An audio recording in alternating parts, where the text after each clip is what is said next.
Hello friends, मैं Devika. Welcome back in history valley. आज हम लोग मध्य पाषाण काल के बारे में पढ़ेंगे।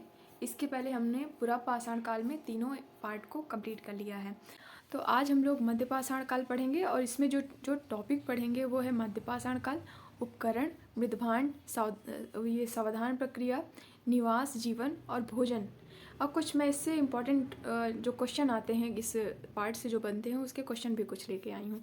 तो ये सब हम लोग आज इसमें पढ़ेंगे। ठीक है, इसका दूसरा पार्ट भी आएगा जिसमें हम लोग मध्य पाषाण काल से जो हमको साक्ष्य मिलते हैं, क्योंकि उस साक्ष्य से बहुत सारे पेपर में आते हैं क्वेश्चन, और चित्र के बारे में, तो उसका मैं एक सेपरेट वीडियो बनाऊंगी, उसको ज़रूर देखिएगा। तो सबसे पहला हमारा टॉपिक है मध्य पाषाण काल। मध्य पाषाण काल में क्या क्या हुआ था, किस तरह से मानव अपने आप को डेवलप कर लेता है, और जो पूरा पाषाण काल में हम देखते हैं कि मानव अभी जानवर की तरह है, वो अपनी जाति समूह को भी नहीं सब पहचान पा रहा था, आपस में ही मार करके एक दूसरे को खा जा रहे थे। तो वहाँ से कितना मानव संपन्न हुआ, कितना मानव में सुधार आया, ये सब चीज़ें आज हम लोग मध्य पाषाण काल में देखेंगे। और अन्य नाम हमको मिलता है वो अन्नपूरा पाषाण काल, संक्रमण काल, आद्य नव पाषाण काल इसको कहते हैं, लघु पाषाण काल, क्योंकि इस समय जो औजार हमको मिलते हैं वो बहुत ही छोटे छोटे रहते हैं और बहुत उपयोगी, पहले से बहुत ज़्यादा चमकदार, बहुत सारी चीज़ें हो जाती हैं। और संक्रमण काल इसलिए कहा जाता है इसको क्योंकि हम देखते हैं कि ये पूरा पाषाण काल और नव पाषाण काल के बीच का है। मतलब मानव अभी पूरी तरह से सभ्य भी नहीं बना है, और नव पाषाण काल में जहाँ मानव खेती करने लगता है, चाक का आविष्कार हो जाता है, तो बर्तन अच्छे बनाने लगता है, थोड़ी थोड़ी हमें अर्थव्यवस्था का भी वहाँ से आभास होने लगता है, वस्तु विनिमय प्रणाली का। तो हम देखते हैं कि काफ़ी कुछ हमको देखने को बदलाव देखने को मिलता है नव पाषाण काल में। लेकिन पूरा पाषाण काल में कुछ नहीं रहता, और वहाँ नव पाषाण तक पहुँचने के लिए जो जो चीज़ मानव करना शुरू करता है वो सारी चीज़ें हमको मध्य पाषाण काल, इस काल के बीच में देखने को मिलता है, इसलिए इसको संक्रमण काल कहा जाता है। और नूतन काल आते आते बहुत कुछ चेंज होता है। होलोसिन युग आ जाता है, इसमें सबसे बड़ा चेंज होता है जलवायु का।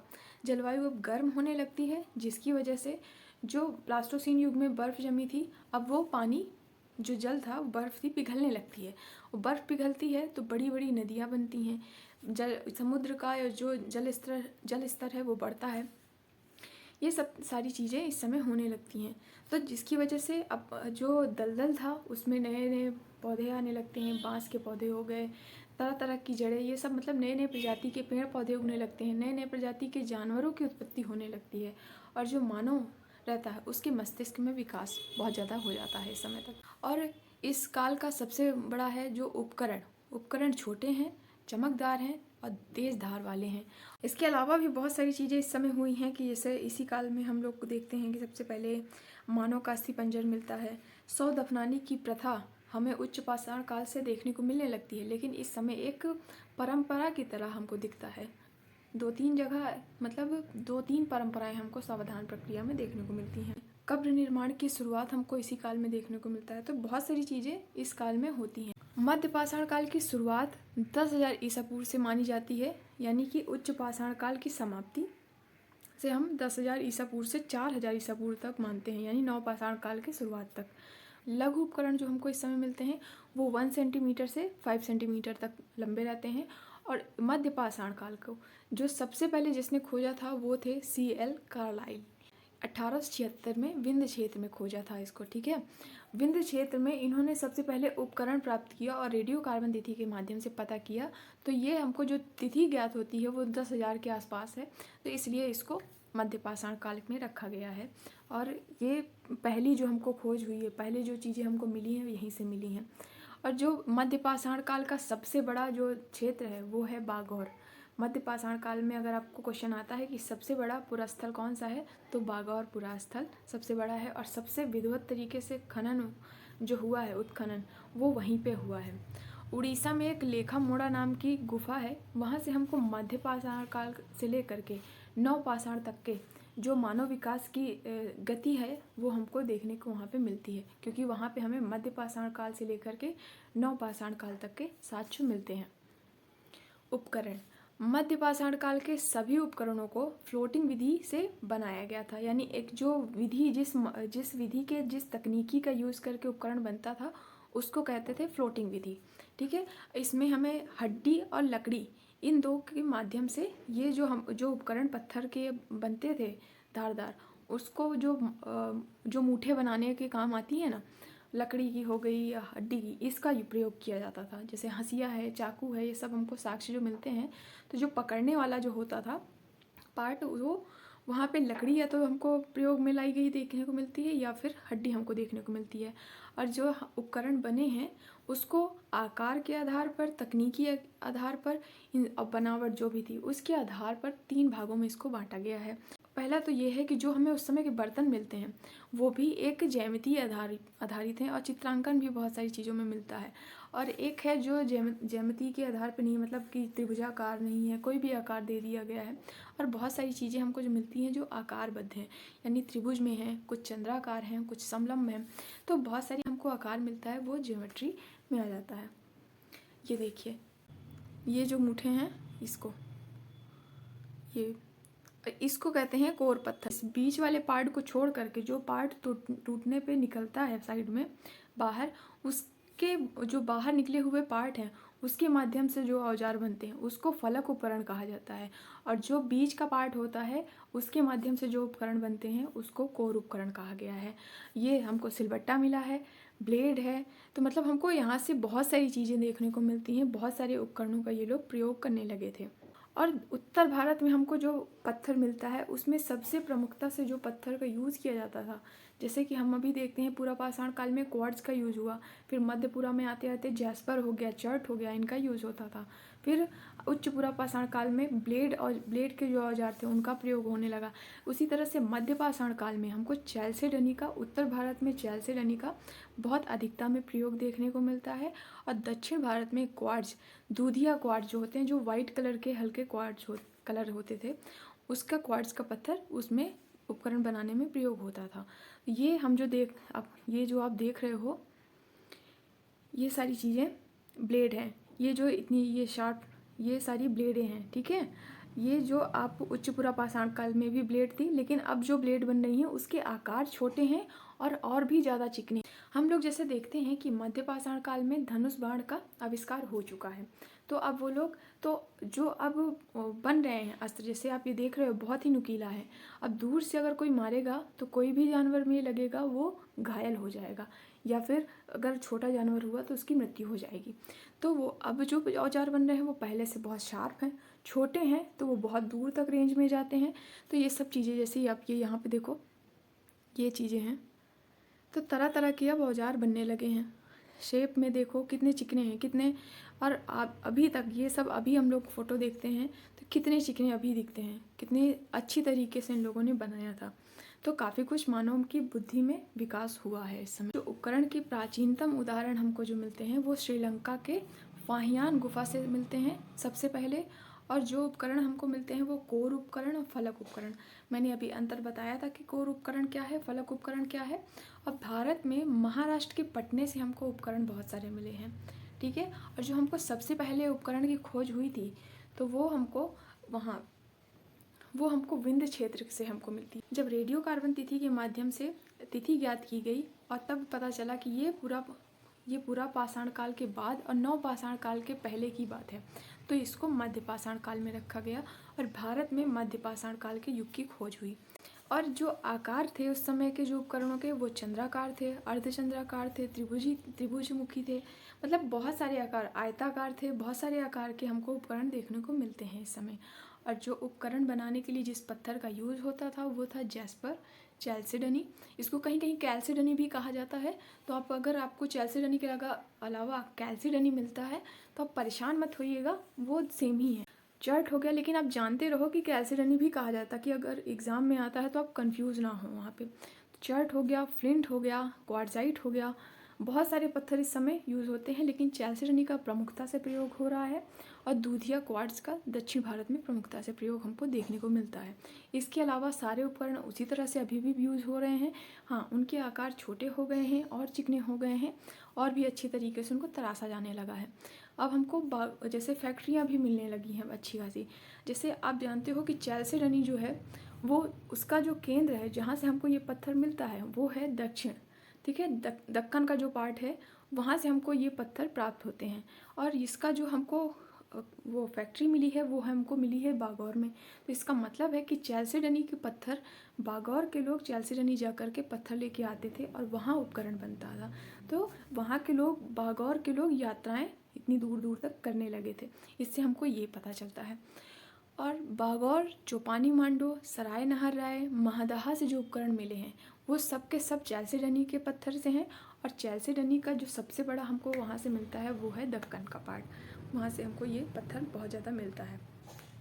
धनुष बाण के आविष्कार इसी समय हुआ था, इस काल में हुआ था।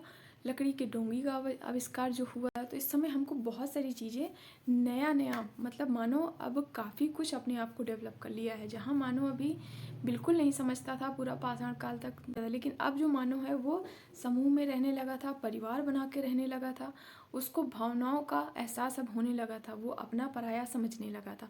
तो मानव मस्तिष्क में बहुत बड़ा अंतर अब आ चुका था। ये जैसे पॉइंट हो गया, सरा, स्क्रैपर, ब्यूरिन, छिद्रक, ये सारी चीज़ें जो हमको यहाँ पे मिल रही हैं ये सब उसी काल के हैं। ये मछली पकड़ने के लिए था, ये देखो, ये सब हथौड़ा, खुरपी, ये चाकू, ये सारी चीज़ें जो है, हंसिया, ये पत्थर जो मारने के लिए, धनुष बाण, तो ये सारी चीज़ें हमको यहाँ पे वो लोग यूज़ करते थे, उसके सब अवशेष हमको खूब ढेर सारे मिले हैं हमको। इससे पता चलता है कि उस समय का मानव अब काफ़ी अपने आप को विकसित कर चुका था। मृद भांड यानी कि बर्तन। अभी तक मानव था कि बस मांस वो जानवरों को मार करके खाते थे और जो बचता था वो जानवर को ही वैसे ही रख देते थे, ठीक। लेकिन अब जो मानव है वो बर्तन की सहायता महसूस करता है कि अब बर्तन उसको चाहिए। क्योंकि बर्तन उसको क्यों चाहिए? क्योंकि अभी तक मानव कच्चा मांस खाता था, अब जो है मानो वो पका के मांस खा रहा है। और मांस के अलावा वो फल हो गया, फ्रूट, जो पत्तियां होती थी कोमल, या फिर जड़ें होती थी, वो सब चीज़ें वो अब खाने लगा था। उनको पकाने के लिए आग का प्रयोग बहुत अच्छे से जानने लगे थे, तो वो पकाने भी लगे थे भोजन पकाने के लिए बर्तन चाहिए, इसके लिए वो लोग बर्तन का प्रयोग करने लगे थे। बहुत जगह हमको जो बर्तन का प्रयोग मिलता है वो पीली मिट्टी या फिर लाल मिट्टी मिली है, उसके सहायता से ये लोग बनाते हैं बर्तन। और जो बर्तन बने हैं ना वो हाथ के द्वारा बने हैं, यानी कि चाक अभी नहीं आया है। चाक के अवशेष हमें 1-2 जगह मिलते हैं, लेकिन अभी अधिक मात्रा में कहीं नहीं मिलते, ठीक है। जो भी हमें मिले हैं बर्तन वो हाथ के द्वारा बनाए हुए मिले हैं। और इसके अवशेष हमको जो टुकड़े में मिले हैं वो हमको लिखैया से मिला है, बबई खोर है वहाँ से, घरघरिया, चौपानी मांडो, मुरहना, नागार्जुन कोंड, मतलब ऐसे बहुत सारी जगहें हैं जहाँ से हमको बर्तन के साक्ष्य मिलते हैं। और कहीं कहीं हमको बर्तन चाक पर चढ़ा हुआ मिलता है, मानव ने हाथ से डोली आकार का बनाया है बर्तन। और बाघौर, लघनाज से जो बर्तन हमको मिलते हैं उसमें चित्रांकन भी हुआ है, यानी चित्र भी बनाए गए हैं। ये जो बर्तन बना है ये हाथ से बना हुआ है, ये हाथ से बनाया गया हुआ बर्तन है। और ये जो बर्तन है इसमें चित्र बनाया गया है, उस समय जो भी मानव जो था उस समय जो चित्र बने, देखो कितने बर्तन। और ये चाक पे बना हुआ बर्तन है, ये चाक के बने हुए बर्तन के अवशेष हैं हमको जो मिले हैं, प्राप्त हुए हैं। सावधान प्रक्रिया मतलब कब्र कैसे दफनाते थे, कब्र दफनाने की कौन कौन सी परंपराएं वो फॉलो करते थे। तो सावधान प्रक्रिया के लिए वो 3 परंपराएं फॉलो करते थे, जिसमें से पहली थी विस्तारित सावधान। अवशेष हमको जो बहुत ज़्यादा मिलता है वो है विस्तारित सावधान। इसका अवशेष हमें भारत में कई जगह से मिलता है। बस सराय नहर राय, भीमबेटका और लखनाज, ये 3 जगह को छोड़ करके हमें भारत में सारी जगह पे जो हमको मिलता है वो ज़्यादा से ज़्यादा हमको विस्तारित सावधान मिलता है। और इसमें जो सावधान प्रक्रिया होती थी वो पश्चिम की तरफ सिर रहता था या तो पूर्व की तरफ सिर रहता था। यानी कि यहाँ की जो परंपरा थी वो सूर्योदय या सूर्य अस्त से किसी न किसी तरह से संबंधित थी। ऐसा ये देख करके सावधान प्रक्रिया अनुमान लगाते हैं पुरातात्विक कि ये परंपरा सूर्य से संबंधित मानी जाती है, सूर्य से जुड़ी हुई है, क्योंकि सूर्य उदय होता है पूर्व से, भी पश्चिम में ढल जाता है। तो इसी तरह से हमको कब्र भी देखने को मिलती है। और दूसरा था अकुंचन सावधान प्रक्रिया, ये पश्चिम भारत में फेमस थी। इसमें मनुष्य जो दफनाया जाता था, जो मानव, उसको समाधि अवस्था में बिठाया जाता था। उसके शरीर पे पीली मिट्टी का लेप होता था और उसके साथ साथ कहीं कहीं उसके बर्तन और फिर उसके औजार, ये कुछ चीज़ें हमको देखने को मिलती है साथ में कब्र में ही। और तीसरी जो परंपरा थी वो अस्थिभंग समाधान था, जिसमें मनुष्य को सीधे लिटा दिया जाता था और उसके शरीर, उसके बॉडी को तोड़ते थे। कहीं कहीं पैर को तोड़ करके पीछे की तरफ मोड़ दिया गया है। मतलब ऐसी कई सारे हमको कब्र मिले हैं जहाँ पे अस्थि या कोई एक पार्ट को, विशेष पार्ट को तोड़ दिया गया है और उनके साथ उनके जो ज़रूरत की चीज़ें थी वो उनको रखी गई है जो उस समय वो यूज़ करते थे। ठीक है, अस्थि भंग का हमको जो अवशेष मिलता है वो भीमबेटका से मिलता है। लवला मध्य प्रदेश में ही है, वहाँ से हमको इसके साक्ष्य मिलते हैं। और प्रोफेसर राधाकांत वर्मा हैं, इन्होंने कब्र के माध्यम से ये बताने, मतलब कब्र जो इन्होंने खोजा था उसके माध्यम से ये कहते हैं कि परिवार की संस्था यहाँ पे, मतलब परिवार जैसी संस्था का उद्भव हो चुका था। ठीक है, परिवार जैसी संस्था का उद्भव तो मध्यपुरा पाषाण काल से ही हमको देखने को मिलने लगता है, लेकिन यहाँ पे अच्छी खासी पुष्टि हो जाती है। बागौर से हमको 4 मानव कंकाल मिला है और एक मानव कंकाल में 36 गुड़ियों की माला मिली है। यानी कि सौंदर्य के लिए ये लोग काफ़ी ज़्यादा जागरूक हो चुके थे अपने सौंदर्य के लिए। और जो ये मालाएं होती थी या तो हड्डी की बनी गुड़िया होती थी या तो फिर वो पत्थर की बनी गुड़िया होती थी। ये लखनाज से हमको, जो लखनाज गुजरात में है, वहाँ से हमको 14 मानव कंकाल मिले हैं। ठीक, आई होप आप सब लोग को अच्छे से समझ में आ रहा होगा। ये है लखनाज में जो अभी आपको मैंने बताया था कुंचन समाधान, ये इस तरह से समाधि अवस्था में बिठाया जाता था। इसके अवशेष हमको पश्चिम भारत में ही मिलते हैं, यानी पाकिस्तान हो गया या सिंध हो गया, इधर तरफ ही हमको देखने को ज़्यादा मिलता है।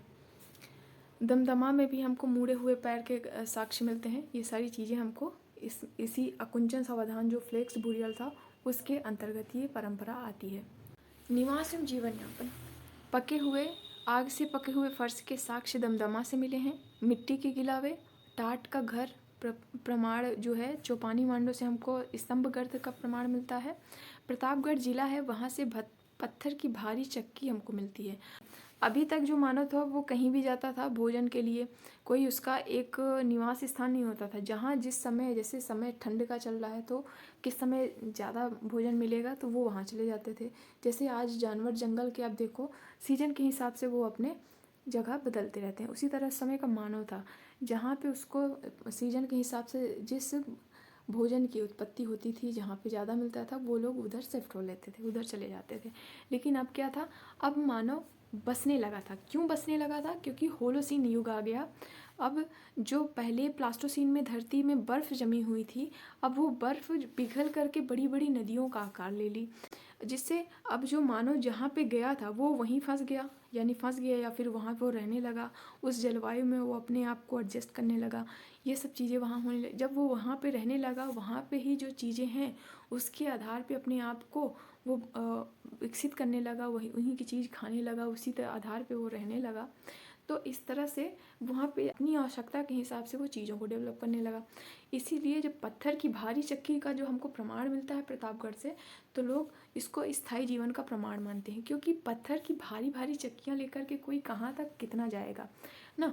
अब बार बार तो वो कहीं लेकर के जाएंगे नहीं, या तो वो एक जगह रह रहे होंगे तो इतनी बड़ी चक्की का निर्माण कर लेंगे कि यहाँ पे एक पूरा समुदाय रह रहा है और उसका सारा काम इससे होता है। तो इस आधार पे पत्थर की भारी चक्की के मिलने के आधार पर पुरातात्विक मानते हैं कि स्थायी जीवन का प्रमाण, मतलब स्थायी जीवन शुरू हो गया था। हमको परिवार संस्था का प्रमाण मिल गया, स्थायी जीवन का प्रमाण मिल गया, काफ़ी कुछ इस समय मानव अपने आप को विकसित कर चुका है। मानव झोपड़ी बनाकर रहने लगा था। झोपड़ी के चारों तरफ पत्थर के टुकड़े लगा लिया था, जैसे आप मेगालिथ में देखते हो कि पत्थर के टुकड़े को चारों तरफ लगाया है। या फिर वो कोई परंपरा मानते हैं इस वजह से, या सुरक्षा के दृष्टिकोण से, या सुंदरता के दृष्टिकोण से, वो कुछ अभी इसके बारे में तो पूरी तरह से नहीं पुष्टि हुई है कि क्यों लगाते थे, लेकिन वो किसी न किसी इन्हीं सब कारणों की वजह से वो झोपड़ी को अपने चारों ओर से घेरते थे पत्थर से।